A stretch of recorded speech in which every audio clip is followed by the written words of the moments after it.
ভগৱন্তৰ কথা শুনিলে জীৱৰ পুণ্য সাধন হয়। আমাৰ ভাগৱতত কৈছে উপজয় পুণ্য পাপ হুৱে দূৰ মিলে মহামুখ্য সুখ প্ৰচুৰ। ভাগৱত শুনিলে পুণ্য উপাৰ্জন হ'ব আৰু এই পুণ্যটো অক্ষয় পুণ্য বুলি কৈছে। আপোনালোকে এই দুটা দিনৰ অনুষ্ঠানত সহযোগিতা আগবঢ়াই যিসকলে ভাগৱত শ্ৰৱণ কৰিছে, কীৰ্তন কৰিছে, সেৱা কৰিছে, দৰ্শন কৰিছে, তেওঁলোকৰ অক্ষয় পুণ্য হ'ব আৰু এই পুণ্যটোৱে আপোনাক জীয়াই থকা কালত সুখ আৰু ভোগৰ সুবিধা দিব, ভোগ দিব আৰু মৃত্যুৰ সময়ত আমাক জীৱৰ সৎগতি পথত ইন্ধন যোগাব। কৃষ্ণ কথা নুশুনা কোনো জীৱ সংস্কাৰ হ'ব নোৱাৰে। যেনেকৈ মলি কাপোৰ এখনত চাবোন চাৰ্ফ নিদিলে কাপোৰখন পৰিষ্কাৰ হ'ব নোৱাৰে, ঠিক তেনেকৈ কৃষ্ণ কথা নুশুনা জীৱ সংস্কাৰ হ'ব নোৱাৰে। কৃষ্ণ কথা শুনিলে আমাৰ জীৱ ইমান নিৰ্মল হ'ব যে প্ৰয়াণৰ সময়ত ই ৰকেটৰ দৰে এই পৃথিৱীৰ উপৰিভাগৰ যি বায়ুমণ্ডল, যাক বিজ্ঞানে 3টা স্তৰত ভাগ কৰি দেখুৱাইছে, ট্ৰপস্ফিয়াৰ, ষ্ট্ৰেটোস্ফিয়াৰ আৰু আইনস্ফিয়াৰ। আইনস্ফিয়াৰক বৈতৰণী নদী বা সাগৰ বুলি কোৱা হৈছে। ঈশ্বৰ কৃষ্ণৰ কথা শুনা জীৱ ইমান নিৰ্মল হ'ব, প্ৰয়াণৰ সময়ত ৰকেটৰ দৰে এই 3টা লেয়াৰ ভেদ কৰি বৈকুণ্ঠত অৱস্থান কৰিব আৰু পুনৰ ঘূৰি আহিব নালাগে। আৰু ঈশ্বৰৰ কথা নুশুনা জীৱ যিমান বিদ্যাৱন্ত, ধনৱন্ত, শ্ৰীমন্ত, সম্পদশালী নহওক কিম্বা, ঈশ্বৰৰ কথা নুশুনিলে জীৱই এই 3টা লেয়াৰ ভেদ কৰি যাব নোৱাৰিব। মধ্যাকৰ্ষণ শক্তিৰ ভিতৰতে ঈশ্বৰ কৃষ্ণৰ কথা নুশুনা জীৱবিলাক অহা যোৱা কৰি থাকিব লাগিব। পুনৰপি জনমম পুনৰপি মৰণম, পুনৰপি জনমম পুনৰপি মৰণম। সেইকাৰণে আমাৰ এইটো কলিৰ যজ্ঞ বুলি কৈছে। আপোনালোকে যদিও ভাগৱত পাঠ ব্যাখ্যা অনুষ্ঠান পাতিছোঁ বুলি কৈছে, আমাৰ বেদৰ মতে ভগৱন্তই উদ্ধৱক কোৱাৰ মতে এইটো আপোনালোকে কলিৰ যজ্ঞ অনুষ্ঠিত কৰিছে। মোট চিত্ৰ দিয়া যিটো কৰৈ কৰ্ম ধৰ্ম, তাৰো নাম যজ্ঞ সখী কৈলোঁ ইটো মৰ্ম। মোট চিত অৰ্পণ কৰি যিবোৰ কৰ্ম কৰা হয়, সেই কৰ্মবিলাকক যজ্ঞ বুলি কোৱা হৈছে। গতিকে এইটো কলিৰ যজ্ঞ। এই যজ্ঞলৈ অহা অতিথিসকলক সেৱা শুশ্ৰূষা কৰাৰ ক্ষেত্ৰত আপোনালোকৰ যিসকল যুৱক যুৱতী, আই মাতৃ, বাপ আয়ে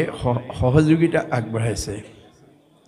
কায়িক, মানসিক, বৌদ্ধিক, আৰ্থিকভাৱে ত্যাগ স্বীকাৰ কৰি এই 3টা দিনৰ মুঠতে 3টা দিনৰ কাৰ্যসূচী সফল ৰূপায়ণৰ কাৰণে যিসকলে এটা খোজ আগবঢ়াইছে, তাৰ প্ৰতিটো খোজৰ মূল্য হ'ব পদে পদে অশ্বমেধ ফলং প্ৰাপ্নতি নিত্যৈশ্য বুলি কৈছে। ভগৱানে কৈছে মোৰ কামৰ কাৰণে যদি তুমি এটা খোজ আগবঢ়াব পাৰা, এই জন্মত প্ৰতিটো খোজৰ মূল্য হ'ব এটা এটা অশ্বমেধ যজ্ঞৰ সমান পুণ্য। গতিকে এই জীৱবিলাকে পৰকালত কিমান ওপৰলৈ যাবগৈ সেইটো আপোনালোকে নিজে অনুমান কৰিব লাগিব। কাৰণ আমাৰ জীৱৰ মৃত্যু নাই, জীৱৰ সংস্কাৰ আছে আৰু গতি আছে। মৃত্যুটো কেৱল দেহৰহে আছে বুলি কৈছে। দেহৰেহে ধৰ্ম, জনম, মৰণ। জীৱৰ কি আছে? সংস্কাৰ আৰু গতি, হয় ঊৰ্ধ্বগতি নহয় অধোগতি। আপোনালোকে যদি প্ৰতি বছৰে এনেকৈ ভাগৱত শুনি পেলাই মনটো সংস্কাৰ কৰিব পাৰে, তেতিয়াহ'লে আপোনালোকৰ জীৱবিলাকে জীয়াই থাকোঁতে শান্তি পাব, মৰিলে সৎগতি পাব। যদি ভাগৱত নুশুনে জীৱ সংস্কাৰ হ'ব নোৱাৰে। অসংস্কাৰী জীৱই জীয়াই থাকোঁতে অশান্তি পাব, বিভিন্ন অমংগল হ'ব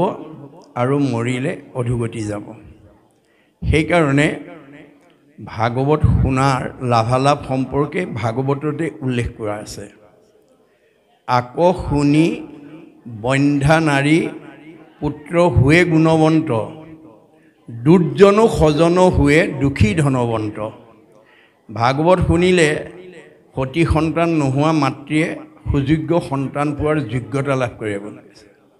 দুখীয়া মানুহ ধনী হয়, দুষ্ট মানুহ শান্ত হয়। সেইকাৰণে মহাপুৰুষ শংকৰদেৱে আমাক আহ্বান জনাইছে কি বুলি? কিন্তু আগে প্ৰথমত মহাশাস্ত্ৰ ভাগৱত শুনিওক মহাযত্ন কৰি। আপোনালোকে ভাগৱত মহাযত্ন কৰি শুনিব লাগে। বিশেষণ দিছে দেই। লাভ কি হ'ব? বিষয়ৰ দুখ যত সকলে কৰিব হত, হৰি ভকতৰ সংগ ধৰি। আজিৰ দৰে ভকতৰ সংগত যদি আমি ভাগৱত শ্ৰৱণ কৰিব পাৰোঁ, আপোনালোকৰ পাৰিবাৰিক জীৱন, দাম্পত্য জীৱন, যুগ্ম জীৱন, সাংসাৰিক জীৱন, সামাজিক জীৱনত কোনোবাই যদি কিবা দুখ দুৰ্গতি ভোগ কৰি আছে, অপায় অমংগল হৈ আছে, তাৰ পৰা আমি নিজক মুক্ত কৰিব পাৰিম। সেইকাৰণে মহাপুৰুষে কৈছে কৰা পান ফল ইটো, যাৰ আছে ভাগ্য যিটো, ৰস বিভাৱনত চতুৰ। আজি ভাগৱত শুনিবলৈ অহা সকলক ভাগ্যৱান বুলি কৈছে আৰু টেঙৰ মানুহ বুলি কৈছে। সাধুৰ সংগ অনুসৰি কৃষ্ণ কথা কৰ্ণে ভৰি, সমস্ত আপদ কৰা দূৰ। আমাৰ জীৱনৰ সকলো আপদৰ পৰা কৃষ্ণ কথা শুনা জীৱক ভগৱানে মুক্ত কৰি দিব। মাক দেউতাকে কোন ল'ৰা ছোৱালীক ভাল পায়? যি ল'ৰা ছোৱালীয়ে মাক বাপেকক শ্ৰদ্ধা কৰে, ভক্তি কৰে, মৰম কৰে, আদৰ কৰে আৰু হাক বচন শুনে, দিহা পৰামৰ্শ মতে চলে, সেইটো সন্তান সকলো পিতৃ মাতৃৰ মৰমৰ। কোনোবা যদি সন্তান হৈ পিতৃ মাতৃৰ প্ৰতি শ্ৰদ্ধা ভক্তি মৰম চেনেহ নাথাকে, পিতৃ মাতৃৰ হাক বচন নুশুনে, দিহা পৰামৰ্শ মতে নচলে,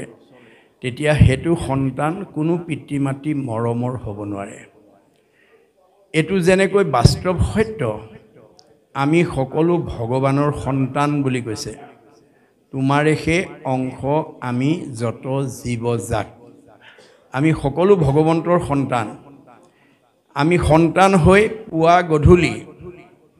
মানুহৰ জন্ম পাই ঈশ্বৰৰ সেৱা ভক্তি কৰিছোঁনে নাই? গাটো ধুই ধূপ এজাল জ্বলাই ঈশ্বৰৰ প্ৰাৰ্থনা এটা কৰিছোঁনে নাই? তাৰ ওপৰতহে ঈশ্বৰে আপোনাক কিমান ভাল পাব বেয়া পাব নিৰ্ভৰ কৰিব। গতিকে আমি তৃণমূল ঘৰখনৰ সকলো পৰিয়ালক গুৰুজনাৰ আদৰ্শৰে আমি প্ৰথমতে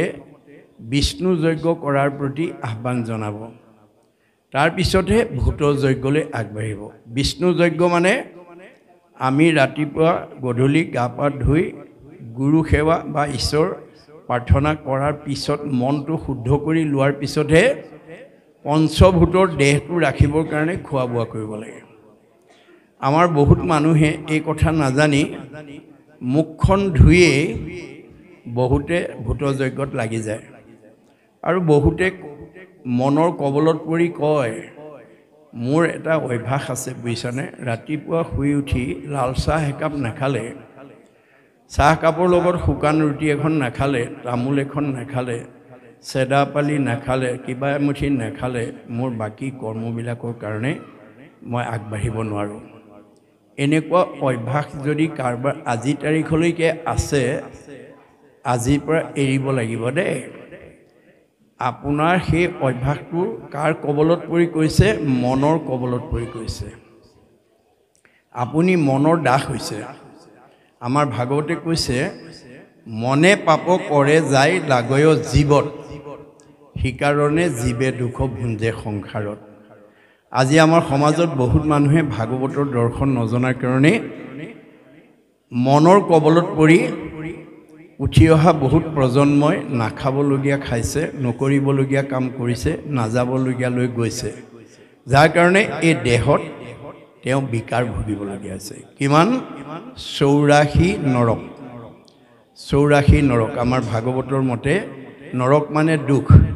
84 নৰক আমি ভোগ কৰিব লাগিব কোনে ভোগ কৰিব এই দেহে ভোগ কৰিব কেতিয়া ভোগ কৰিব জীয়াই থাকোঁতে কিহৰ প্ৰভাৱত কালৰ প্ৰভাৱত কালে আমাক অতৰ্কিত গতিত গ্ৰাস কৰি থাকিব আৰু কৰা কৰ্মৰ ফলবিলাক আমাৰ দেহে ভোগ কৰিব এই 84 নৰক মানে 84 প্ৰকাৰৰ দুখ বেদনা আমাৰ দেহটোৱে ভোগ কৰিব আৰু তাৰ এটা সমীক্ষা আমাৰ এজন দাৰ্শনিক পণ্ডিতে দিছে যে আমাৰ নিজৰ হাতেৰে নিজৰ শৰীৰটো জুখি চালে 3.5 হাত হয় এহাতত 24 আঙুলকে থাকে 3 হাতত 72 আঙুল এবেগেটত 12 আঙুল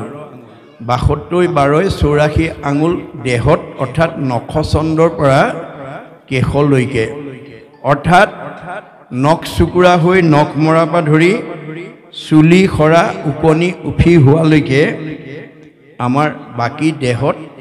অৰ্শ গোলম পিত্ৰ কেঁচুমূৰীয়া মূৰৰ বিষ পেটৰ বিষ দাঁতৰ বিষ কঁকাল বিষ আদি ৰোগ ভোগ কৰিব লাগিব গতিকে আপুনি নিজৰ শৰীৰটো ৰোগমুক্ত কৰিবলৈ হ'লে ভাগৱতৰ নীতি নিয়ম মানি চলিব লাগিব ভাগৱতত 8 প্ৰকাৰ সদাচাৰৰ কথা উল্লেখ আছে কায়ৰ সদাচাৰ বাক্যৰ সদাচাৰ মনৰ সদাচাৰ গমন সদাচাৰ শৌচ সদাচাৰ অন্ন সদাচাৰ স্নান সদাচাৰ শয়ন সদাচাৰ এই 8 প্ৰকাৰ সদাচাৰ মানি যিবোৰ পৰিয়াল চলিব তেওঁলোকৰ শাৰীৰিক অসুস্থতাই সহজে শৰীৰত আক্ৰমণ কৰিব নোৱাৰিব মন আনন্দত থাকিব পৰমায়ুষ বৃদ্ধি হ'ব আমাক ভগৱানে প্ৰত্যেককে 100 বছৰহে দিছে দেই মনুষ্যৰ আয়ুষত বৰিষ সংখ্যাত বুলি কৈছে আমাৰ প্ৰত্যেককে ভগৱন্তই 100 বছৰ দি পঠিয়াইছে কিন্তু ভাগৱত নুশুনিলে 100 বছৰ ভোগ কৰিবলৈ নাপাব কাৰণ ভাগৱতৰ দৰ্শন যদি কোনোবা মানুহে নাজানে তেওঁ শিক্ষিতেই হওক অশিক্ষিতেই হওক মতা মানুহে হওক মাইকী মানুহে হওক ডেকা ল'ৰাই হওক গাভৰু ছোৱালীয়ে হওক যি ভাগৱতৰ দৰ্শন নাজানে ভাগৱতৰ নীতি সদাচাৰ নামানে সি কেতিয়াও 100 বছৰ ভোগ কৰিবলৈ নাপাব তাৰ আগতেই গুচি যাব আমাৰ গুৰুজনাৰ দিনত কেইবাজনো আটা পুৰুষে আয়ুস বঢ়াইছে কেনেকৈ ভাগৱতৰ উল্লেখ কৰা নীতি সদাচাৰবিলাক মানি পেলাই তেওঁলোকে শংকৰ মাধৱৰ ওচৰতে ভাগৱত শুনিছিল ব্যাখ্যা শুনিছিল কিন্তু তেওঁলোকৰ এটা স্বভাৱ আছিল গুৰুতকৈ শিষ্য হিয়ান খুচৰি খুচৰি লয় জ্ঞান নজনা কথাবিলাক সব শিকি লৈছিলে শিকাওঁতা মাধৱদেৱ 107 বছৰ জীয়াই থাকিল শংকৰদেৱ 120 বছৰ জীয়াই থাকিল কিন্তু তেওঁলোকৰ পৰা শিক্ষা লোৱা আমাৰ লখিমপুৰ বৰনাৰায়ণপুৰ জন্মগ্ৰহণ কৰা বদলা আটাই 130 বছৰ আয়ুস বঢ়ালে ৰাম আটাই 140 বছৰ মথুৰা দাস আটাই 151 বছৰলৈকে আয়ুস বঢ়াইছে এই উপৰঞ্চি বয়সবিলাক ক'ৰ পৰা পাব যিবিলাকে নিয়ম নীতি সদাচাৰ নামানে সেইবিলাকৰ পৰা আয়ুসবিলাক কাটি নি নিয়ম মনাবিলাকত যোগ দিব আপোনালোকৰ 2 নম্বৰ কাটপাৰ বানমুখ গাঁৱত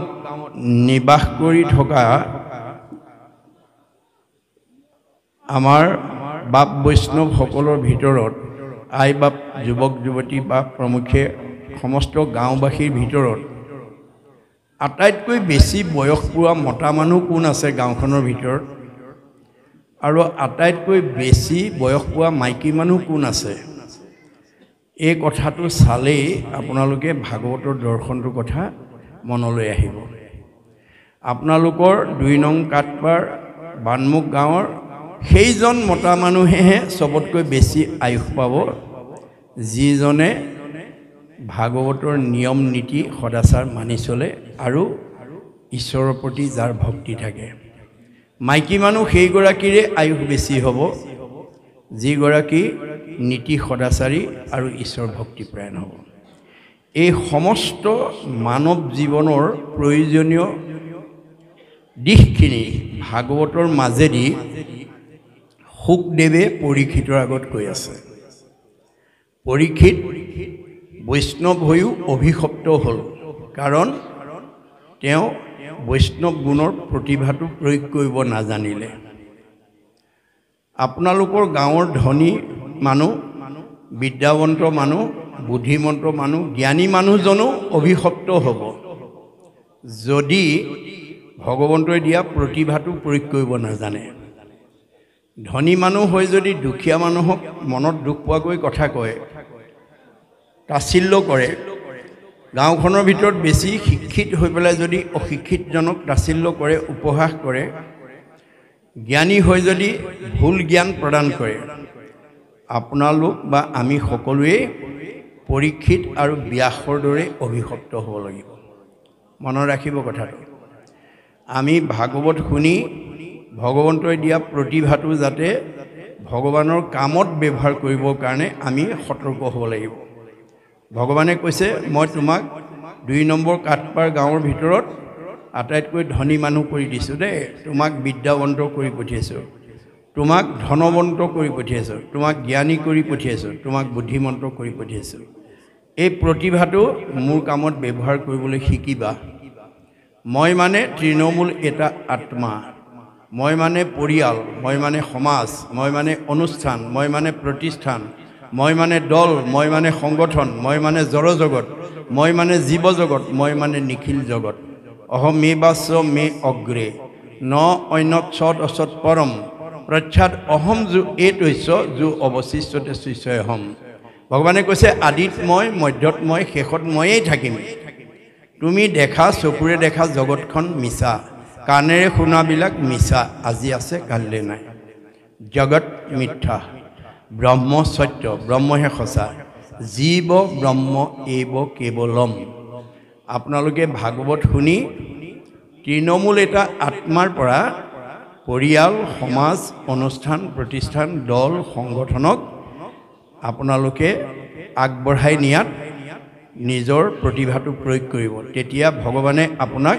আৰু প্ৰতিভাৱান কৰিব য দদাতি চ প্ৰাপ্নতি যি মোৰ কাৰণে দিব সি মোৰ পৰা পাব গতিকে আপোনালোকে ভাগৱত শুনি এনেকুৱা এখন ঘৰত বাস কৰিব লাগিব এনেকুৱা এটা পৰিয়ালত বাস কৰিব লাগিব যিটো পৰিয়াললৈ যিখন ঘৰলৈ ভগৱান নমতাকে আহিব লাগিব নমতাকে ভগৱানক নমতাকে অহা এখন ঘৰত বাস কৰিব লাগিব ভগৱানে কৈছে ভকতে মোক বিচাৰিব নালাগে মইহে ভকতৰ ঘৰখন বিচাৰি ফুৰোঁ অৰ্থাৎ যিখন ঘৰত পুৱা গধূলি ধূপ ধূনা জ্বলিব ঈশ্বৰ উপাসনা কৰিব সেইখন ঘৰত কৃষ্ণ থাকিব যেই নাম সেই হৰি জানা নিষ্ট কৰি নামৰ সংগ নচাৰন্ত হৰি যিখন ঘৰত পুৱা গধূলি ধূপ ধূনা জ্বলিব সেইখন ঘৰত কৃষ্ণ থাকিব কৃষ্ণ থকা ঘৰখনৰ পৰিয়াল আনন্দত থাকিব মিলা প্ৰীতিত থাকিব মৰম চেনেহত থাকিব একতাৰ দোলেৰে বান্ধ খাই থাকিব আৰু যিখন ঘৰত সেই নীতি সদাচাৰ নাই ঈশ্বৰ ভক্তিৰ ব্যৱস্থা নাই সেইখন ঘৰলৈ কোন আহিব ভাগৱতৰ দ্বাদশ স্কন্ধত কৈছে শ্ৰৱণ কীৰ্তন জড়িত কৃষ্ণৰ নকৰে তৈতেখে ৰাক্ষসীগণে বিঘিনি আচৰে ঈশ্বৰ কৃষ্ণৰ গুণনাম নথকা পৰিয়ালটোত অঘাসুৰ বকাসুৰ পলম্বাসুৰ অৰিষ্টাসুৰ পুতনা ব্যমাসুৰ ধেনুকাসুৰকে প্ৰমুখ্য কৰি অসুৰবিলাক আহিব অৰ্থাৎ কায়িকভাৱে নহয় স্বভাৱগতভাৱে আহিব ঈশ্বৰ কৃষ্ণৰ গুণনাম নোগোৱা নুশুনা নোকোৱা মানুহ ঘৰলৈ মানুহবিলাকৰ স্বভাৱ কেনেকুৱা হ'ব খঙাল ঈৰ্ষাপৰায়ণ অসন্তোষীয়া আৰু কলহপ্ৰিয় কাজিয়া পেচাল কৰি ভাল পাব সেইখন ঘৰৰ পৰিয়ালত মিলা প্ৰীতিৰ অভাৱ হ'ব মনত ৰাখিব কথাটো এই তথ্যখিনিকে মৃত্যুমুখী পৰীক্ষিতত সুখদেৱে দিবলগীয়া হ'ল কাৰণ পৰীক্ষিতে বৈষ্ণৱ হৈও প্ৰাণী হিংসা কৰিব যোৱাৰ কাৰণে পাপ সিদ্ধ হ'ল যাৰ কাৰণে তেওঁ অভিশপ্ত হৈ অৱশেষত মৃত্যুৰ হাতৰ পৰা মুক্ত হ'বৰ কাৰণে গংগাৰ পাৰত আশ্ৰয় লোৱাৰ পিছত সুখদেৱে আহি প্ৰথম স্কন্ধৰ পৰা দ্বাদশ স্কন্ধ ভাগৱতলৈকে শ্ৰৱণ কৰিব লগা হ'ল প্ৰথম স্কন্ধৰ পৰা যেতিয়া দ্বাদশ স্কন্ধ ভাগৱত তেওঁ নীৰৱ নিশ্চিহ্নভাৱে 7 দিন শুনিলে দ্বাদশ স্কন্ধ ভাগৱত শুনাৰ লগে লগে তেওঁ ব্ৰহ্মজ্ঞান প্ৰাপ্ত হৈ গ'ল মই ইমান সময় যিটো মৰিম বুলি ভয় কৰি আছিলোঁ তাৰ দেখোন মৃত্যুই নাই অৰ্থাৎ আমাৰ জীৱৰ মৃত্যু নাই মৃত্যু কাৰ আছে দেহৰেহে ধৰ্ম জনম মৰণ দেহটোৰহে জন্ম মৃত্যু আছে জীৱৰ কি আছে সংস্কাৰ আৰু গতি আছে আপোনালোকে যদি প্ৰতি বছৰে বা বছৰত 2-3 বাৰ এনেকুৱা যদি নামঘৰত ভাগৱত চৰ্চা হৈ থাকে ভাগৱত শুনি থাকে আপোনালোকৰ সেই জীৱবিলাক সংস্কাৰ হ'ব সংস্কাৰী জীৱবিলাকে জীয়াই থাকোঁতে শান্তি পাৰিব মৰিলে সদ্গতি পাব যদি সেই ব্যৱস্থাটো নাথাকে তেতিয়া জীৱ সংস্কাৰ হ'ব নোৱাৰে সংস্কাৰ নোহোৱা জীৱই জীয়াই থাকোঁতে অশান্তি পাব মৰিলে অধোগতি যাব গতিকে আমি মৰাৰ পিছত যাতে অধোগতি যাব নলগা হয় কাৰণ আমি বহুত যত্ন কৰি পৰম সাধনাৰ বলত মানুহ জন্ম পাইছোঁ এই মানুহ জন্ম পাবলৈ যাওঁতে আমি কিমান বাট অতিক্ৰম কৰি আহিব লগা হৈছে আমাৰ বেদত কৈছে বিংশতি লক্ষণম স্থাৱৰম 20 লক্ষবাৰ আমি বিভিন্ন প্ৰজাতিৰ গছ-গছনি হৈ আহিছোঁ নৱলক্ষম জলজ 9 লক্ষবাৰ আমি বিভিন্ন প্ৰজাতিৰ মাছ মগৰ হৈ আহিছোঁ নৱলক্ষম কুৰ্মাঞ্চ 9 লক্ষবাৰ আমি বিভিন্ন প্ৰজাতিৰ কাছৰ জন্ম পাইছোঁ 30 লক্ষ পশু নাম 30 লক্ষবাৰ বিভিন্ন প্ৰজাতিৰ জীৱ জন্তু হৈ আহিছোঁ 10 লক্ষ পক্ষী নাম 10 লক্ষবাৰ আমি বিভিন্ন প্ৰজাতিৰ চৰাই চিৰিকটি হৈ আহিছোঁ 70 লক্ষ বানৰা 4 লক্ষবাৰ আমি বান্দৰৰ জন্ম পাইছোঁ 2 লক্ষ অৰ্ধমানৱা 2 লক্ষবাৰ হিতাহিত জ্ঞানশূন্য অৰ্ধমানৱ চিম্পাঞ্জীৰ দৰে জন্ম ধাৰণ কৰিছোঁ তাৰ পিছতহে সৌভাগ্যক্ৰমে পুণ্য অৰ্জন কৰি মানুহ নামৰ উপাধিটোলৈ প্ৰমোচন পাইছোঁ মানুহ নামৰ উপাধিলৈ প্ৰমোচন পালে আজিৰ দৰে সংগবদ্ধভাৱে ঈশ্বৰৰ কথা শুনি জীৱই মুক্তি লাভ কৰিব পাৰে সেইকাৰণে সকলো জীৱই মানুহৰ জন্ম পাবৰ কাৰণে বাঞ্ছা কৰি থাকে কিন্তু আমাৰ ভাগৱতত এটা কথা কৈছে যে মানুহৰ জন্ম পালেও নামঘৰ থাকিলেও ধনী মানুহ থাকিলেও বিদ্যাৱন্ত থাকিলেও আপোনালোকৰ 2 নম্বৰ কাঠপাৰ এই বানমুখ গাঁৱৰ দৰে